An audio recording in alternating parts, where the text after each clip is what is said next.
আসসালামু আলাইকুম প্রিয় বন্ধুরা, ইসলামিক মিডিয়ার এক নতুন ভিডিওতে আপনাদেরকে স্বাগতম।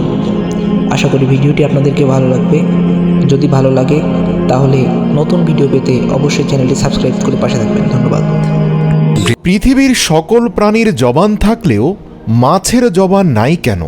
আর মাছেরা পানিতেই কেন বসবাস করে? এক ব্যক্তি হজরত আলী রাদিয়াল্লাহু তাআলা আনহুকে এই প্রশ্নটি করেন। হজরত আলী রাদিয়াল্লাহু তাআলা আনহু বলেন, জেনে রাখো, আল্লাহ তাআলা মাছের মুখেও জবান দিয়েছিলেন। তারা কথা বলতে পারত এবং জমিনে চলাচল করতেও পারত, কিন্তু আফসোস, এই মাছ নিজের উপর জুলুম করেছে, যার ফলে আল্লাহ তাআলা তার থেকে কথা বলার ক্ষমতা কেড়ে নিয়েছেন এবং তারপরে জমিনে চলাচল করার ক্ষমতাও কেড়ে নিয়েছেন। পরিপূর্ণরূপে তাদেরকে শুধুমাত্র এক জলজ প্রাণীতে পরিণত করেছেন। সে আগন্তুক ব্যক্তি জিজ্ঞাসা করল, হে আলী, মাছেরা নিজের উপর কি জুলুম করেছে?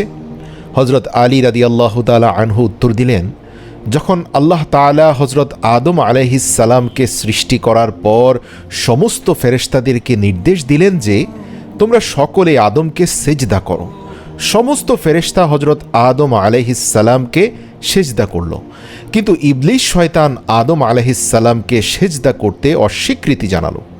ইবলিস আল্লাহ তাআলার হুকুম অমান্য করে বলতে লাগলো, আপনি আমাকে আগুন থেকে তৈরি করেছেন আর আদমকে সামান্য মাটি থেকে, যার ফলে আল্লাহ তাআলা ইবলিস শয়তানকে জান্নাত থেকে বের করে দিলেন। ইবলিস শয়তান জান্নাত থেকে বিতাড়িত হয়ে অভিশপ্ত এবং কুৎসিত রূপে দুনিয়ার জমিনে এসে পড়ল এবং চিৎকার করে জমিনের সমস্ত মাখলুকদেরকে বলতে লাগলো, সাবধান, মানুষ এসে পৃথিবীর বুকে জুলুম অত্যাচার করে বেড়াবে। সেই সময় মাছেরা পানিতে চলাচল করতে পারত এবং জমিনেও চলাচল করতে পারত। তারা উভয়চর প্রাণী ছিল। তখন মাছেরা কথাও বলতে পারত।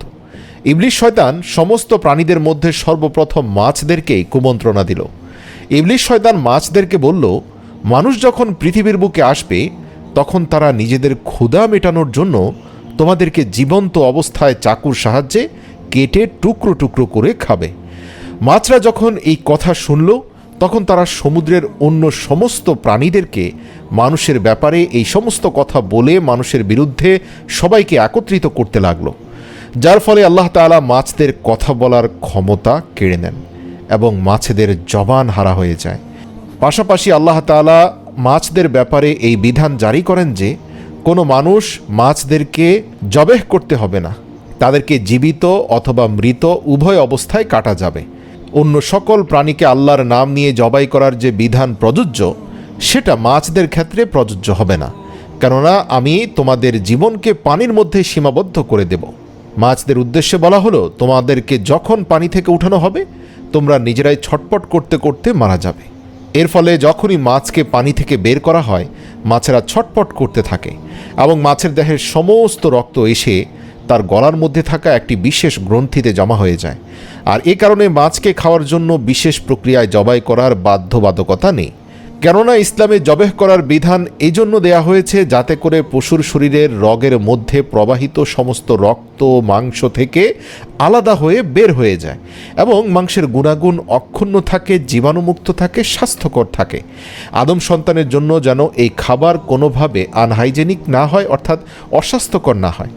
আর মাছের ক্ষেত্রে আল্লাহ তাআলার বিধান জারি করা হয়েছে যে যখনই মাছকে পানির ভেতর থেকে উপরে আনা হয় তখন প্রাকৃতিকভাবে মাছ ছটপট করতে করতে মাছের দেহের সমস্ত রক্ত মাছের গলায় থাকা গ্রন্থিতে এসে জমা হয়ে যায় এবং মাছের শরীরের মাংস রক্ত থেকে পবিত্র হয়ে যায়।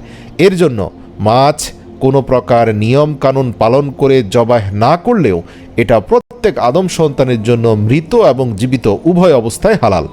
সুবহানাল্লাহ।